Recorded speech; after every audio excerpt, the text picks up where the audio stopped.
Hello friends, myself Ravi Kumar और मैं आपका ऑफिशियल यूट्यूब चैनल हमारा टेक्सास पे आपका स्वागत करता हूं।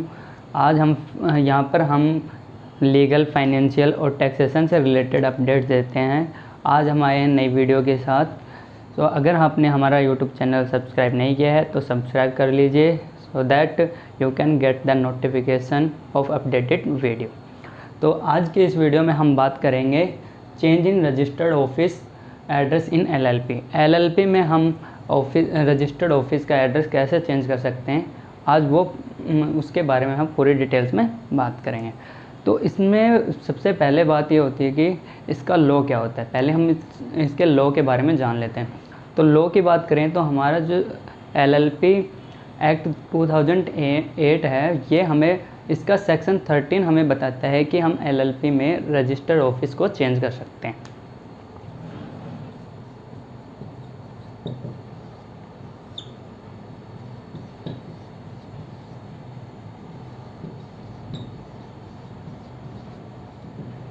इस सेक्शन में डिटेल्स में बताया गया है कि हम रजिस्टर्ड ऑफिस को चेंज कर सकते हैं।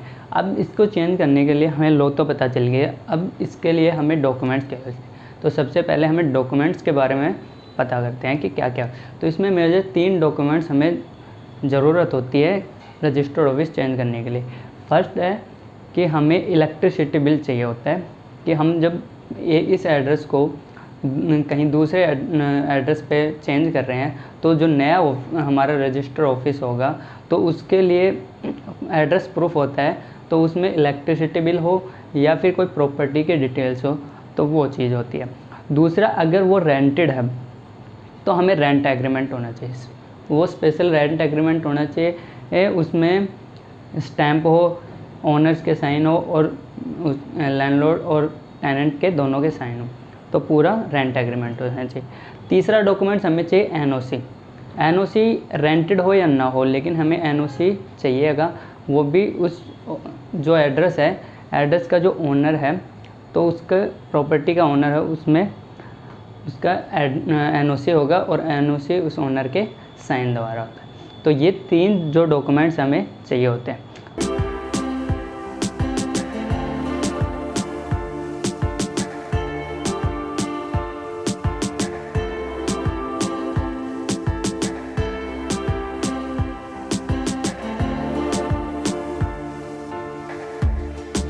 ये 3 डॉक्यूमेंट्स हमें चाहिए होते हैं। अब हमें ये पता चल गया कि एड्रेस का होता है और उसमें क्या क्या डॉक्यूमेंट्स होते हैं। तो ये सारे डॉक्यूमेंट्स हम प्रिपेयर कर लेते हैं। तो ये अगर हमारे पास होते हैं तो उसके बाद हम नेक्स्ट स्टेप पे जाते हैं। नेक्स्ट स्टेप पे जाने के लिए हमें 2 चीज़ होते हैं, 2 केस होते हैं। एक केस होता है कि हम रजिस्टर्ड ऑफिस जो चेंज कर रहे हैं वो विद इन 1 स्टेट है। जैसे फॉर एग्जांपल अगर मैं दिल्ली में हूँ और मेरा रजिस्टर्ड ऑफिस भी चेंज करना है दिल्ली में, तो एक केस तो ये होता है कि हम सेम स्टेट में हम अगर रजिस्टर्ड ऑफिस कर रहे हैं चेंज, और दूसरा होता है कि हम एक स्टेट से दूसरे स्टेट में कर रहे हैं। तो ये 2 केस होते हैं। दोनों केस में ज़्यादा कुछ डिफरेंस नहीं है, थोड़ा बहुत डिफरेंस है। तो उन दोनों के बारे में हम डिटेल्स में करते हैं बात।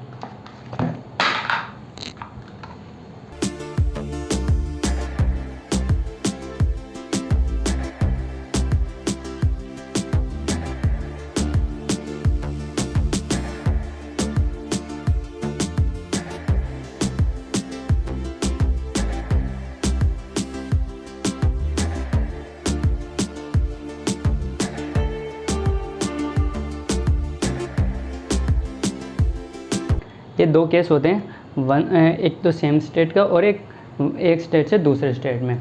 तो जब हम पहले इसमें बात करते हैं कि एक सेम स्टेट में कैसे करते हैं। तो सेम स्टेट में करने के लिए हमें सेम स्टेट में हम जब रजिस्टर्ड ऑफिस का एड्रेस चेंज करते हैं तो उसमें हमें सबसे पहले काम होता है कंसेंट लेनी होती है।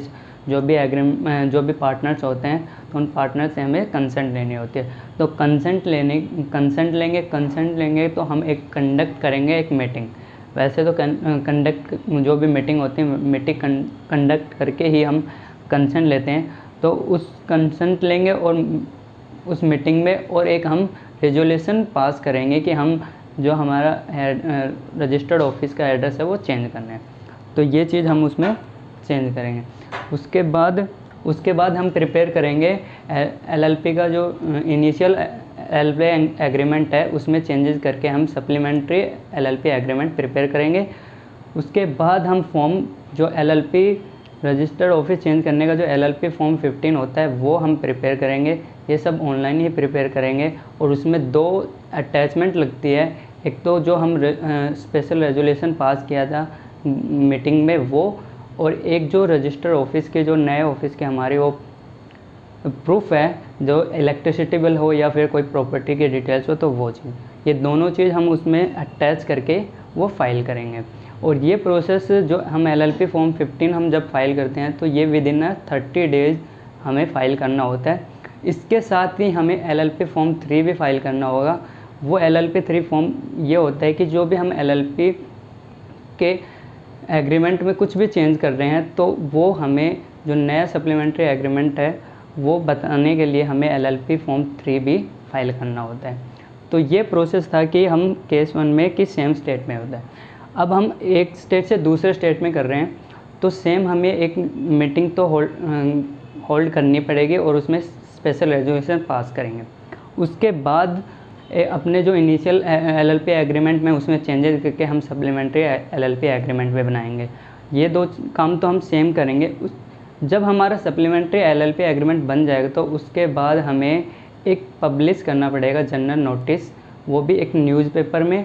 वो 2 न्यूज़पेपर में हमें करना पड़ेगा। एक तो कोई भी डेली न्यूज़पेपर हो इंग्लिश का तो उसमें करेंगे, और दूसरा हम करेंगे कि उसका जो लोकल लैंग्वेज है, जैसे कोई फॉर एग्जांपल अगर हिंदी है तो हिंदी में, पंजाब पे है तो पंजाबी में, तो ऐसे उसका जो लोकल जो लैंग्वेज है उस लैंग्वेज में जो डेली न्यूज़पेपर जाता है उसमें, और एक इंग्लिश न्यूज़पेपर जो डेली इसमें हम वो करेंगे, जनरल नोटिस देंगे। फिर हम फॉर्म 15 फाइल करेंगे। फॉर्म 15 में वही सेम अटैचमेंट लगेगी। एक तो स्पेशल रेजोल्यूशन की अटैचमेंट जाएगी और एक रजिस्टर्ड ऑफिस जो नया है उसकी जो प्रूफ है, इलेक्ट्रिसिटी बिल हो या फिर कोई प्रॉपर्टीज़ डिटेल्स हो तो वो जाएगी। इसके साथ ही जो हमने जनरल नोटिस में पब्लिश किया था जनरल नोटिस, तो उसका भी हमें प्रूफ होगा, तो वो प्रूफ भी हमें उसमें अटैचमेंट में दिखाना होगा।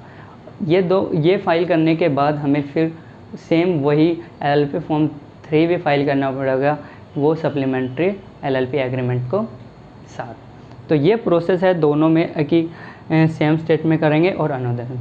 तो आज की वीडियो को हम यही समाप्त करते हैं। नेक्स्ट वीडियो में मिलेंगे। अगर आपको अच्छा लगा हो तो लाइक कर देना और सब्सक्राइब कर लेना हमारी वीडियो। Thank you.